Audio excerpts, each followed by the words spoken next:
Livro de Gênesis, capítulo 26. Glória a Deus, aleluia. Louvado seja o teu nome. Aleluia, glória a Deus. Versículo 12. Vamos começar através do versículo 12. Amém? E semeou Isaque naquela mesma terra e colheu naquele mesmo ano sem medidas, porque o Senhor o abençoava. E engrandeceu-se o varão, e ia se engrandecendo até que se tornou muito grande. Tinha possessão de ovelhas, possessão de vacas, e muita gente a seu serviço, de maneira que os filisteus o invejaram. Aí começa todo o problema, né, irmão?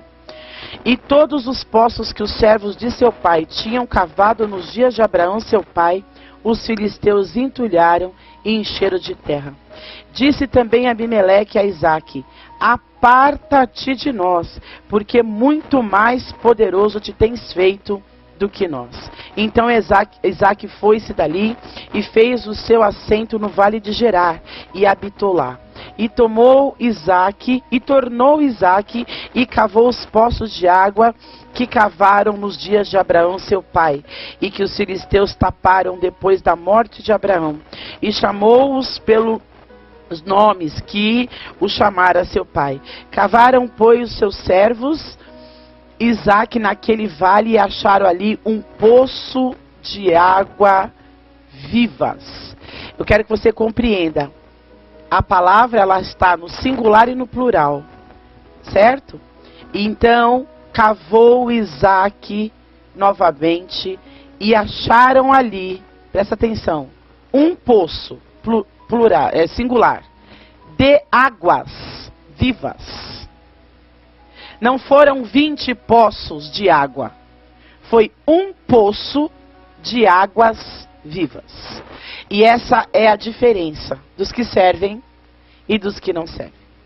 Irmãos, a Bíblia está dizendo sobre um homem que havia sido gerado através de uma promessa. Uma promessa que foi esperada há 20 anos. Uma promessa que a mãe dele entrou no meio, tentou trabalhar na frente de Deus, tentou ensinar a Deus fazer. Colocou a sua serva Agar para ter um menino, porque não acreditava mais, não esperava mais, pelo amortecimento do corpo físico deles. Ela não esperava mais que a promessa fosse se cumprir, e ela então tentou ajudar o Senhor.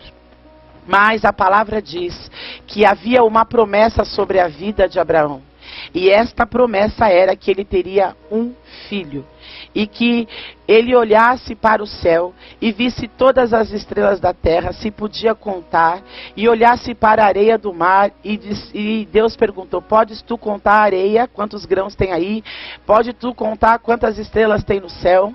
Então este moço estava debaixo de uma promessa feita para um pai que foi provado, para uma mãe que foi provada, e que Deus chegou e provou para eles a sua fidelidade. Depois da morte de Abraão, Isaque continua trabalhando em cima da promessa. Mas um dia Isaque chega no seu limite, porque havia seca e fome na terra. Então Isaque resolve em seu coração partir para o caminho mais fácil. E esta é a dificuldade que nós encontramos no nosso dia a dia. Nós estamos passando por um processo, por um aperfeiçoamento de Deus, por um tratar de Deus, e nós queremos passar a prova mais depressa, e no nosso coração deixamos assentar caminhos que Deus não tem no meio do processo. E este processo que Isaque quis fazer, ele quis simplesmente se retirar da terra da dificuldade, aonde não tinha chuva e aonde não tinha comida. O texto diz, anteriormente do que eu li, que havia fome na terra e não havia água. Deus, então, diz para ele que era para ele continuar fazendo o que o pai dele fazia. Mas quando os filisteus começam a perceber que o Deus de Isaque era um Deus forte, e que Isaque prosperava, porque mesmo com a terra seca e mesmo sem chuva, Isaque plantava semente na seca e nascia 100 por 1. E foi crescendo Isaac em riqueza e em graça diante de Deus. E toda vez que nós temos uma promessa e que Deus nos faz sobressair sobre alguma questão, a inveja, ela aparece. Então a palavra está dizendo que quando eles percebiam que Isaac prosperava em animais, prosperava na sua família, prosperava nas suas riquezas, eles chegam até Isaac com muita ira, com muita braveza, com muita inveja e diz: aparta-te de nós, porque tu és muito mais poderoso que nós. E quando os filisteus estão falando isso, ele não está falando que Isaac é poderoso, ele não está falando que Isaac é o cara, ele está dizendo: o Deus que você serve te faz muito grande, e nós não suportamos a narração assim, ver o que ele faz contigo, porque bem esta é a verdade. Quando Deus resolve abençoar, quando Deus continua a promessa feita a um pai que já tinha partido, e quando ele promete que a geração ia ser grande, e quando ele promete que Deus vai ver Deus abençoar, aí começa a se levantar a inveja, começa a se levantar a contenda, começa a se levantar a ira, mas eles não conseguem suportar que diante do teu chamado tem tanta vitória. Aleluia. Então ele está dizendo: aparta-te de nós, porque está muito poderoso. Então o invejoso, namassaio, nesta tarde eu vim aqui dizer para você que o invejoso não suporta. Se você troca de carro, ele fica preocupado. Se você troca de casa, ele fica preocupado. E ainda que você tenha uma casa simples ou um carro simples, mas você vai bem, a sua família é abençoada, teu filho não te dá trabalho, está casado há 20 anos, teu marido não te cuida bem, o seu ministério está fluindo, os invejosos não suportam. E isso porque eles dizem servir o mesmo Deus, né? Agora trazendo aqui para os nossos dias. Então ele diz: aparta-te de nós. Então ele quer te ver bem, mas não melhor que ele. Mesmo sendo o mesmo Deus, saindo aqui da parte dos filisteus e trazendo para a nossa vida de hoje, mesmo estando na mesma igreja, mesmo estando fazendo o trabalho do Senhor, ele quer que você se aparte dele, porque na verdade o que incomoda ele não é o que você está fazendo, é ver como Deus te abençoa, é ver como Deus te prospera, é ver como Deus te exalta. Então Isaac, ele assenta no seu coração em descer para o Egito, e Deus chega para ele e fala: não, Senhor, o Senhor não vai se retirar da terra, a terra está seca, não tem chuva, mas o meu compromisso não é com a terra, o meu compromisso é com o Senhor. E se eu tenho compromisso com você, moço, com você, moça, se Deus te fez uma promessa, pode ficar sem chover, aleluia, pode faltar água, porque Deus vai fazer você prosperar. Você lembra de Elias? Elias estava no Querite, ele havia profetizado que não ia ter água 3 anos e meio para tratar com Acabe. Deus leva ele aonde tem água, porque Deus conhece todos os caminhos que tem água, porque Jesus Cristo é a fonte de água viva. Leva Elias até o Querite. Quando a água do ribeiro seca, Deus pega Elias e leva ele para outro lugar. Chega lá, tem uma viúva catando cavaco, falando que vai fazer um pão e vai comer ela e o filho e vai morrer. E quando ela entrega o pão para o profeta Elias, o que acontece? A farinha da panela multiplica, a terra estava em seca. Eu quero te dizer que o meu Deus é o Deus que manda maná do céu e não depende que chova, e não depende, né, camassaio, que a terra esteja fértil. Então Deus não tem compromisso com a terra, Deus tem compromisso com o profeta. Deus compromisso com quem? O compromisso de Deus é com quem ele chamou. Aleluia. Então Deus diz: vai fazer o que no Egito, moço? Vai fazer o que no Egito? Se é momento de ficar nesta terra de dificuldade, fique, porque o meu compromisso é com o Senhor. E mais do que o Senhor está na terra do juramento. Eita glória, aleluia. O Senhor está na terra da promessa. Eu prometi para o seu pai que ia cuidar do Senhor. Oh glória. Então o Senhor vai se retirar da terra por quê? Então começa Isaac a ouvir a voz de Deus e fica na terra da dificuldade. Dura coisa é ficar na terra da dificuldade. E eu aprendi há muito tempo atrás que no deserto você não pode transformar pedra em pão. Lembra de Jesus? O diabo chegou para ele e falou assim: tu não é o filho do homem, tu não vem de jejum de 40 dias, tu não está com fome? Então transforma essas pedras em pão e come. E ele olhou para o diabo e disse: ei, queridão, tu conhece Bíblia? Eu também conheço. E a palavra diz: nem só de pão viverá o homem, mas de toda a palavra que sai da boca de Deus. Então, Isaac começa a cavar. Mas os filisteus estavam no pé dele, no calcanhar dele, no encalço dele. A perseguição era grande. Tudo isso porque para cima do versículo diz que eles tinham vindo até eles: aparta-te de nós, porque a prosperidade que Deus te dá, a maneira que Deus cuida de você, a maneira que Deus te usa me incomoda. Labarasaio, erebarahesse comanácia. E Deus diz para ele: fica, porque eu vou mostrar para eles quem eu sou no teu viver. Eles queiram, eles não queiram, eu sou Deus que fiz um juramento. E Hebreus capítulo 6 diz que olhando Deus para cima e não tendo um maior por quem jurar, jurou por si mesmo. E duas coisas são impossíveis: que ele minta ou que ele volte atrás. Aleluia. Alabarasaio. Então Isaac cava o primeiro poço. E o primeiro poço foi cavado em Gerar, na terra de Gerar.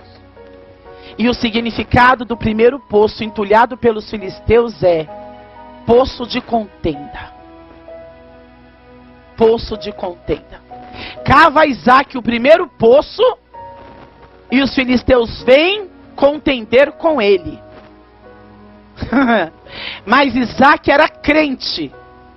Isaac era crente, Neuza. Antônia, Isaac era crente. Vai compartilhando, porque tem gente que precisa desta palavra hoje.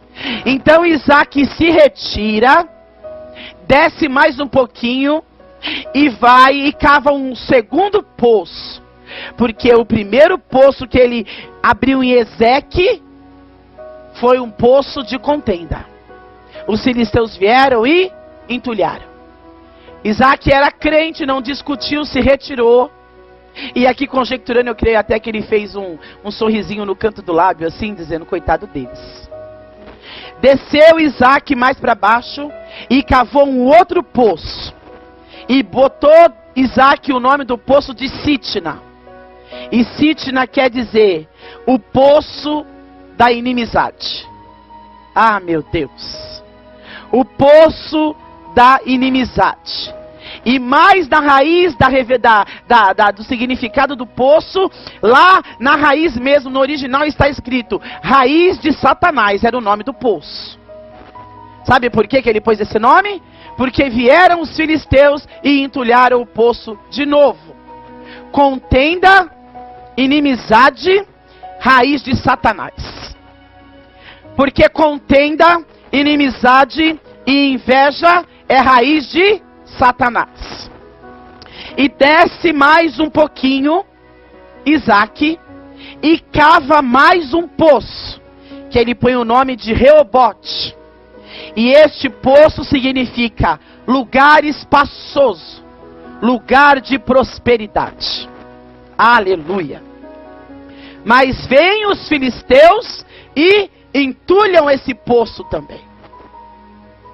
Quando Deus queria alargar o caminho de Isaac, eles vieram e entulharam o lugar da prosperidade também. Vieram e entulharam o lugar da prosperidade também. Aleluia. Então Isaac, crente que era, se retira. Irmão, eu vou falar uma coisa. Eu vou falar uma coisa para você. Não é fácil você ter que ficar pulando que nem pipoca, porque alguém está incomodado com o teu chamado, porque alguém está incomodado da maneira que Deus te usa, e alguém está incomodado com a graça que Deus te dá de cavar poço. Isaac se retira mais uma vez depois de 3 poços cavados. E Isaac então chega em Berseba. que representa promessa. Aleluia. E quando, aleluia, Isaac chega em Berseba e cava esse poço, que é o poço da promessa, que é o poço do lugar do juramento. Aleluia. Ele chegou no lugar aonde seu pai Deus havia feito juramento a Abraão. E aí, querido, querida, quando a gente chega no lugar do juramento, não tem filisteu do inferno, não tem Satanás do inferno, não tem nada nem ninguém. Pode ser o maior da casa, pode ter anel no dedo, pode ter 3 faculdades, pode ser advogado, pode ser mais bonito, pode ser mais magro, pode falar em línguas, pode ser profeta, pode ser teólogo, pode ser dirigente, pode ser pastor, pode ser o que quiser. Quando chega no lugar do juramento, quando chega no lugar da promessa, quando você venceu 3 vezes a perseguição do teu inimigo, quando você abandonou o que era seu e deixou lá com o filisteu que quis entulhar, mas quando você chega no lugar do juramento, no lugar da promessa, eu já disse, não tendo por que jurar um maior que ele, olhou para cima, não achou maior, jurou por si mesmo, e esta era a promessa de Deus para Abraão. E quando ele chega, ele abre o poço, aleluia, no lugar do juramento. E no lugar do juramento ninguém pode lidar com ele. O lugar do juramento é o lugar de Deus cumprir a promessa, e ninguém pode deter o Senhor, aleluia. Labara séria, o lugar do juramento é o lugar que Isaac chegou, cavou um poço, aleluia. Eu quero aqui abrir um parênteses, daqui a pouco eu volto. Dizer para você que os 3 primeiros poços tinha água. Tinha água. Não pensa que Isaac cavou e não tinha água. Tinha água. Mas eles entulharam. Porque, como eu já disse, a maneira que Deus tratava com Isaac incomodava eles. Oh glória! Arabarra seremanahai. Deremasubiderementrefácia. Mas quando Isaac chega no poço, que significa lugar do juramento, oh glória! Oh glória! Oh glória! Quando Isaac chega no poço, na terra que chama lugar do juramento, era o lugar onde Deus tinha falado com seu pai Abraão. Era onde tinha começado a promessa. Era onde havia feito um juramento que está no memorial de Deus. E aí então, ele abre um poço, diz o texto. Aleluia, você leu comigo no começo. Um poço de águas vivas. Por isso nós não podemos parar de cavar poços. Nós não podemos parar, não podemos desistir. Porque nós vamos uma hora chegar no lugar do juramento, no lugar da promessa. E Jesus Cristo, que é a fonte da água da vida, nunca vai deixar o poço parar de fluir água. A água nunca vai parar de fluir quando chegamos no poço da promessa, quando chegamos no lugar do juramento de Deus. Aleluia. Aleluia. Eu não estou conseguindo ver o nome do povo aqui, viu, Nani? Glória a Deus. Não desista de cavar os teus poços. Não desista de cavar os teus poços. Porque a fonte da água da vida que te levantou para cavar os poços, Ele não vai deixar a água parar de fluir. Aleluia, glória a Jesus.